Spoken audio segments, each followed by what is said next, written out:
انا قلت من الاول دي مضيعه للوقت. الجنيوس بتاعنا هو اللي هيخلص. اهو وصل.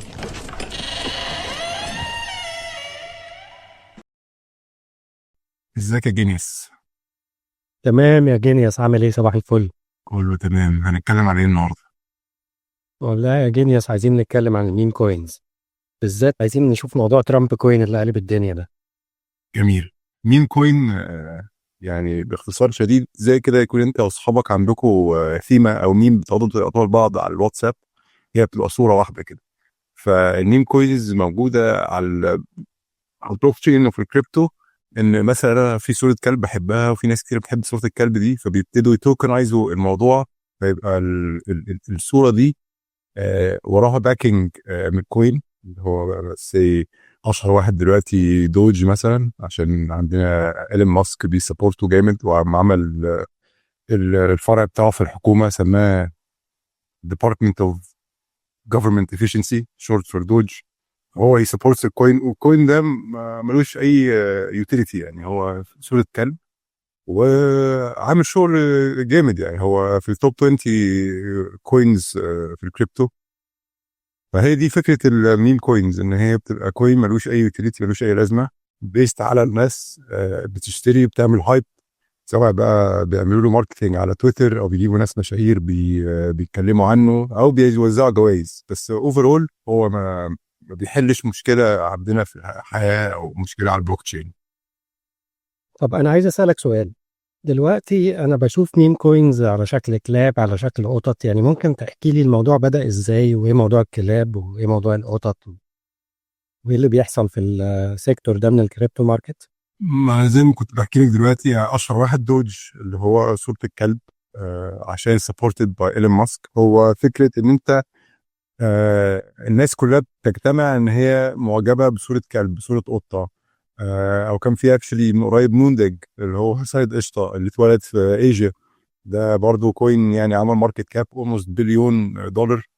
الناس عملت منه مكاسب رهيبه. بس طبعا هي الموضوع بيبقى حظ. هي يعني دي مش تريدنج، ان هي مور جامبلينج. انت بتشوف مثلا ميم بتقول انا شايف ان دي هتعمل كويس، او انا بحب الميم دي، فانا هانفست فيها. وحسب بقى الكوميونتي اللي بيسبورت دول بيبقوا جروب بقى على التليجرام او على الديسكورد، يقعدوا يتكلموا بقى ازاي هينشروا صورة الكلب ده عشان يعلوا سعر الفاليو بتاع الكوين بتاعهم. ساعات بيعملوا ادفرتايزنج في نيويورك سكوير، او زي ما قلنا بيجيبوا ناس مشاهير يتكلموا عنه او بيوزعوا جوائز. فكل في ادابشن، او كل ما في ادابشن في الحته دي، ان الناس بتبقى عارفه ان ده ميم كوين، كل ما تلاقي فلوس كتيره بتتحط في الكوين ده. طيب، جميل جدا الكلام ده. طب انا عندي سؤال دلوقتي. افرض انا شخص طبيعي جدا ما اعرفش حاجه عن العملات الرقميه وعايز اشتري ميم كوين، ايه يعني المفروض اعمل ايه؟ هو طبعا دلوقتي البارير انتري ان انت تشتري كوين خاصه ميم بقى اسهل بكتير جدا عن سنتين ثلاثه فاتوا. كان من سنتين ميمز دي كانت موجوده على الاثيريوم L2. يعني مش هنخش في تفاصيل قوي، بس كنت لازم يبقى عندك اكونت على حاجه زي باينانس وبتحول لها للاكسترنال وولت. هم دلوقتي سولانا اللي هي معظم الميمز عليها دلوقتي، يعني بتنزل وولت زي فانتوم، وبتشتري عادي الكوينز، بتشتري سول بكريدت كارد، وبعد كده بتخليك تحول على طول اكنك بتحول لواحد صاحبك، او كانك بتعمل اكسشينج لعمله بسهوله جدا. تقدر تشتري الكوينز دي. وده طبعا يعني سهل الدنيا، بس برضه خلى ناس كتير تخسر جدا. خسر لو واحد مش فاهم اي حاجه ومشي في الشارع شاف صوره كلب قال لك ده ميم هيعمل وطبعا هم كلهم بيعملوا كده، كلهم يقول لك اشتري الكوين ده هيعمل 1000 اكس. طبعا احنا عارفين ان يمكن في نسبه 0.01% ان ده هيحصل. ف يعني زي ما هو سهل الدنيا للناس، زي ما هو بهدل ناس كتير قوي في النهايه، ناس كتير خسرت يعني. طيب انت اتكلمت عن حاجه اسمها فانتوم والت، وان انا اشتري بره السنترلايزد اكسشينجز، فممكن تديني نبذه كده ايه فانتوم والت دي؟ بتنزل فين؟ بتنزل على ايه؟ طيب عشان نشرح الموضوع ده محتاجين نفهم في حاجه اسمها سكس ودكس، centralized exchanges وديسنترلايزد exchanges. centralized exchanges دي زي كوكوين، بايبت، باينانس، كوين بيس. دي بتبقى منصات معروفه. يعني فكر فيها ان انت معاك مثلا اي عمله وتروح البنك تغيرها، فلازم العمله دي تكون نزلت على المنصات دي. اللي بيحصل ان الكوينات الميم دي بتتعمل على الديسنترلايزد. يعني ايه؟ بتتعمل بره المنصات، والمنصه بتحطها عندها يمكن بعديها بيومين ثلاثه، بشرط ان الكوين ده يكون عمل فوليوم وعمل ماركت كاب عالي. طيب ليه ده بقى مشكله؟ لان انا مثلا واحد بتريد على الدكس، اللي هو انا نزلت دلوقتي الفانتوم والت وحطيت الكاش بتاعي على الفانتوم والت اللي هو بره بقى. احنا مش في منصه، احنا دلوقتي في ديسنترلايزد اللي هي ديسنترلايزد اكسشينجز. وهنا فتحت مثلا بقى ديك سكرينر ولا قعدت ابص ايه الكوينز اللي عامله شغل، لقيت كوين مثلا عمره ساعه. يعني خلينا نتكلم على ترامب هنا. ترامب كوين اوبسلي، يعني الكوين ده عمل ضجه كبيره لان الكوين ده كان بتاع بريزيدنت ترامب. وانا وانت عارفين ان قبل ما الكوين ده ينزل كان في اولموست 1000 كوين تاني اسمهم ترامب وما كانوش هم الاوفيشال. طيب ده ليه بقى اوفيشال؟ هو عشان ترامب قبل ما يحلف اليمين يوم الجمعه اللي قبليها على طول طلع وعمل تويت قال لك ده الكوين بتاعي. الكوين ده يعني يمكن اقوى الميمز اللي حصلت. الفكره بقى هنا ايه؟ ان هو نزل ديسنترلايزد. فانا فاكر هو نزل حوالي 1 بالليل. يعني باي ذا تايم ان هو وصل على السنترلايزد اكسشينجز اللي هي زي باينانس وكوكوين وكده، كان اولموست الناس اللي اشترت على الديسنترلايزد كانت مثلا اب 10 اكس. يعني ايه؟ انا اشتريت $100 وهي بره السنترلايزد اكسشينجز. باي ذا تايم ان هي وصلت للسنترلايزد انا اوريدي اب $1000. عملت 10 اكس على الكوين بتاعي. واو. بالظبط كده. فطبعا بتيجي بقى المشكله ان هو بقى الناس اللي هي ملهاش في الديسنترلايز وبتاع بتشتغل على منصات. انت دلوقتي جاي تحط ال $100 بتاعتك فوق بقى ناس حطت. طبعا انا يعني بقول $100 بس الكوين ده كان في ناس بتشتري ملايين من الدولارات. واحد اوريدي اب مثلا $10 بليون، لما تيجي انت تحط عليه $100 على التوب، انت يعني المجازفه هنا عاليه جدا. فعشان كده دايما في الميمز بتبقى دايما احسن ان الناس تبص على الديسنترلايزد، مش ان انا استناها على السنترلايزد اكسشينجز. تمام، ده كلام جميل جدا. وطبعا آه على الديسنترلايزد اكسشينج احنا بنستعمل حاجه اسمها والت، صح؟ اللي هي بتنزل كاكستنشن على البراوزر. وبنستعمل مثلا ديسنترلايزد اكسشينج زي ايه مثلا؟ على سولانا جوبيتر مثلا، صح كده؟ عندك جوبيتر وعندك ميتورا وفي بقى حاجات تانية. يعني في كتيرة، يعني في كتيرة بيدوا الاوبشن ده. هي الفكرة كلها ان هو بيعمل تويتة بيكتب فيها ارقام وحروف ورا بعض اللي هي بتسمى بالكونتراكت اي دي. الكونتراكت اي دي ده بيسكلي ان انت هتحول الفلوس بتاعتك عليه. فانت زي ما انت قلت بتستخدم فانتوم والت او بتستخدم جوبيتر او ميتورا او وات ايفر ان انت تعمل الاكسشينج ده. كل ده بيبقى ديسنترلايزد، فانت حقانس.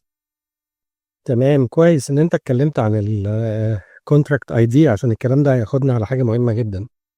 ان موضوع المين كوينز ده فيه مخاطر مهوله، يعني بسهوله جدا ممكن اي حد يخسر فلوسه فيها.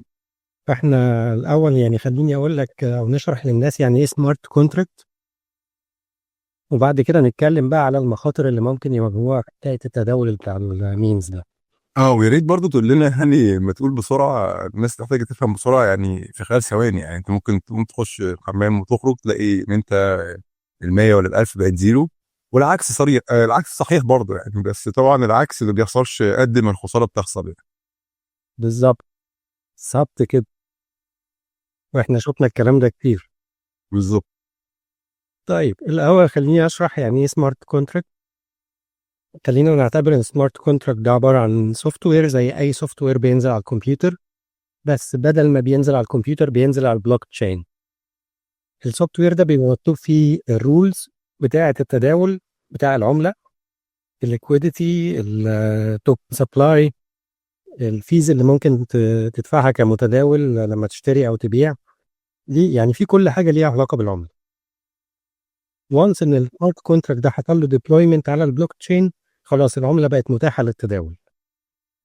ممكن صاحب العمله او الديبلوير بتاع السمارت كونتراكت ده يحط كود في السمارت كونتراكت عشان يعمل الوكيشن لنسبه كبيره من السبلاي بتاع العمله لفريق العمله.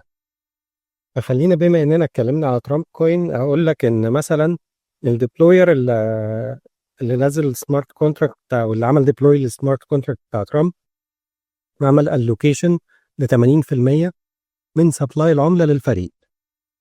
طب فين المشكله هنا؟ الاول الموضوع الالوكيشن اللي بيتعمل في السمارت كونتراكت ده معروف باسم الباندلز، وفي تولز ممكن نستخدمها عشان نشوف هل الكوين ده باندلد اور نوت. عشان كده مهم جدا ان انت تريسيرش اي كوين قبل ما تشتريه عشان ما تتعرضش للخسائر. هي خليني اقول لك مشكله الكلام ده ايه بقى. معلش اقطعك بس بقول لك التولز دي زي بابل مابس، يعني اللي بيورينا الالوكيشن بتاع كل يوزر قد ايه، ولا بتبقى حاجه تانية؟ بالظبط زي بابل مابس. ماشي اوكي. تول بابل مابس يعني هي تول بسيطه جدا بتقول لك بس الفريق معاه قد ايه من السبلاي. انا لما الاقي تيم عامل ميم كوين ومالوكيت 80% من السبلاي لفريق العمله لازم اقلق. ليه؟ يعني الفريق ده ممكن يقرر يبيع، فلما يبيع 80% من سبلاي العمله خلاص العمله راحت للزيرو كده. اوكي. دي اول مشكله. تاني مشكله موضوع الميم كوينز بالذات موضوع السنايبرز. السنايبرز دي او السنايبر عاده بيبقى انسايدر او من فريق العمله. بيعمل ايه؟ اول ما السمارت كونتراكت بيحصل له ديبلويمنت بيبقى هو مراقب العنوان بتاع الكونتراكت وبيعمل له سنايب، بيشتري كميات كبيره جدا باقل سعر ممكن. وبعد معلش بس عشان نسهل الدنيا هنا، يعني موضوع السنايبر ده يعني ممكن نقول فاليوز، يعني مثلا نقول انا ب $10 مثلا، ما انا بقى معايا سنايبر. ايه الفرق بين ان واحد اشترى بالسنايبر ب $10 في الاول، واحد اشترى بعديها ب 10 دقائق؟ هقول لك ايه الفرق. نفترض ان انا مثلا معايا سنايبر وعايز اخش على ترامب كوين اول ما يحصل له ديبلويمنت. انا هشتري ب $10 تقريبا 10000 كوين.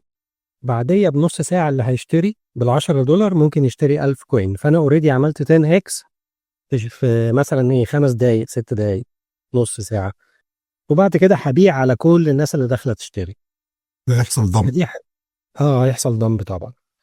فدي حاجه برضو من المخاطر. وبرضو البابل مابس بتوريك في سنايبرز ولا لا، والسنايبرز باعوا ولا لسه، واشتروا قد ايه وباعوا قد ايه. كل دي حاجات لازم ابص عليها قبل ما اشتري ميم كوين. طيب وبرضه عايزين نتكلم على السكسس ريت في المواضيع دي، لان يعني طبعا معظم الناس خاصه بشوفها دايما على الانستجرام يقول لك حد اشترى $100 من بيبي كوين، بعديها بما فيش بقى مليونير. عايزين يعني نقول ان الكلام ده بالظبط زي يعني بتبقى حاجه مش حظ، هي حاجه فوق الحظ، يعني حاجه زي لوتري، يعني اللي هو لا هو مش شرط خالص ان ناس كتير تعمل كده وبعد كده عشان واحد زي ده يكسب كتير قوي خسروا. مش صح الكلام ده؟ مظبوط جدا. عشان واحد زي ده يكسب آلاف اكشلي خسروا. تمام. ليه؟ ليه؟ لأن الراجل ده اشترى بدري وباع على الناس اللي دخلت بعديه كلها. فأوكي هو عمل فلوس بس كل الناس اللي اشتروا بعديه خسروا. اوكي. فطبعا اتس لايك كازينو يعني. اوكي. ومن اشهر الحاجات اللي بنشوفها اليومين دول برضو ان الماركت سنتمنت دلوقتي كله رايح على الموضوع، يعني كل الليكويديتي اللي كانت موجوده في يوتيليتي كوينز اللي هي مثلا يوني سواب كوين ولا اي حاجه اكشلي بتحل مشكله على البلوك تشين، كلها راحت على السولانا ميم كوينز. لان طبعا بعد ما بريزيدنت ترامب ومراته عملوا كوينز، لقينا رئيس الارجنتين عمل كوين، وبعد كده كاني ويست هيعمل كوين. فده اثر بقى على الماركت كله ازاي حاليا يعني. هقول لك حاجة. انت دلوقتي عندك مشاريع مهمة في سوق العملات الرقمية بتعمل يعني وراها actual technology. they are really building something.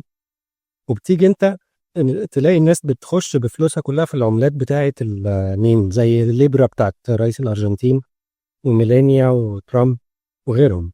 بالظبط. فالفلوس دي بدل ما تروح للمشاريع اللي هي تستاهل بتروح لمشاريع ملهاش أي قيمة، وفي الآخر بتختفي الفلوس بتتبخر.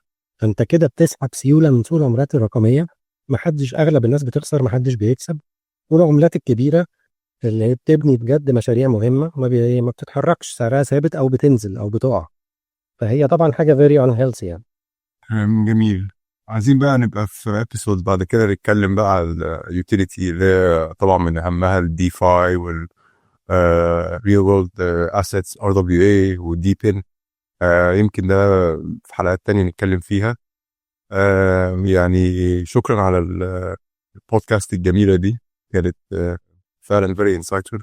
يعني عايزين نبقى نكمل على الموضوع ده، فشكرا ليك يا جينيس. حبيبي يا جينيوس، أحلى كلام، وإن شاء الله نتقابل المرة الجاية ونتكلم في حاجات أكتر. ولو في حد عنده أي سؤال ممكن يحط لنا في الكومنتس تحت هنرد عليه.